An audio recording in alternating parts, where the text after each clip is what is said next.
天高任鸟飞，南海大风吹。啊，看了这个装束了吧？哈，好。今天咱们谈的就是这顶松够，还有这个头巾。哎，戴上。是，我好奇，这是我人生头巾也得戴上，戴上来什么感觉？对，是也挺好看。就话说哈，我要把它就是戴的时尚一点。这个前不久啊，这柔佛州的这个王子啊大婚，排场可大了，就把这个整个柔佛州的这些名流啊，贵人呐，或者是这个官人呐，全部都请来了。没请你去。我远了，我不是柔佛。你不在柔佛州，在。虽然我是柔佛州的人，但不在柔佛州住。他们说那场婚礼是又盛大、隆重而又简单的婚礼。简单吗？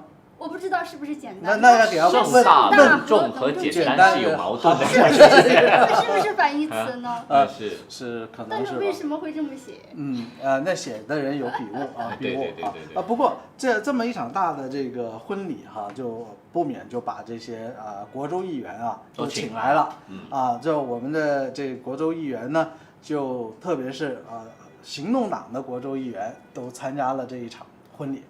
我们看到一些照片在 Facebook 上已经传开了哈，就有这个刘振东啊，就有这个蔡什么彤啊，廖彩彤啊，对啊，有这几位哈都戴着头巾啊，戴着松糕啊，结果呢，其实这是一件很正常的事哈，我感觉是很正常的事，结果在网上啊就被好多的网民批评了。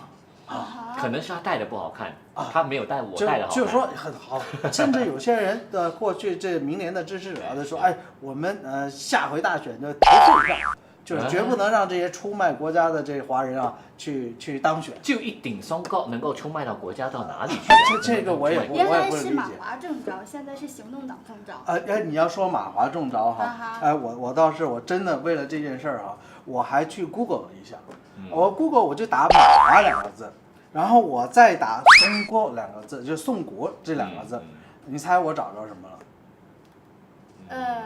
猜我找什么了？还有一点头痛，想不到。就我打马华，然后打宋国，那我就是要找马华。找到邓章清了。结果呢，我找遍了，就没找着一张照片是马华带宋谷的。这找的照片都是行动党带宋谷的。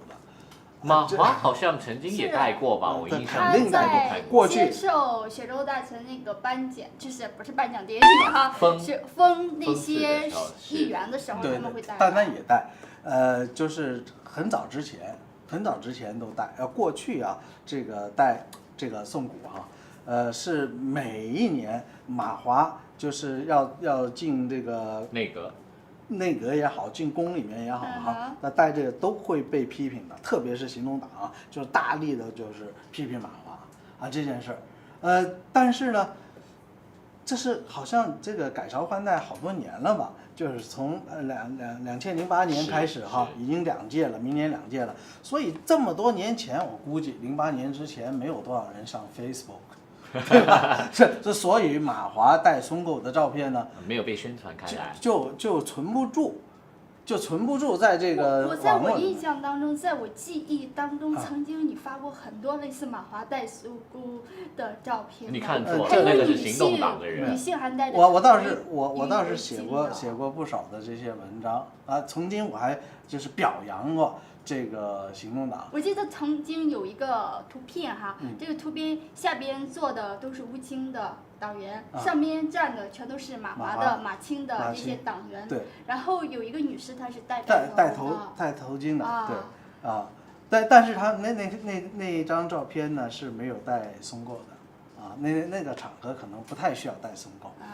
但是带松糕真的会引起那么大的一个反感吗？到底是怎么回事呢？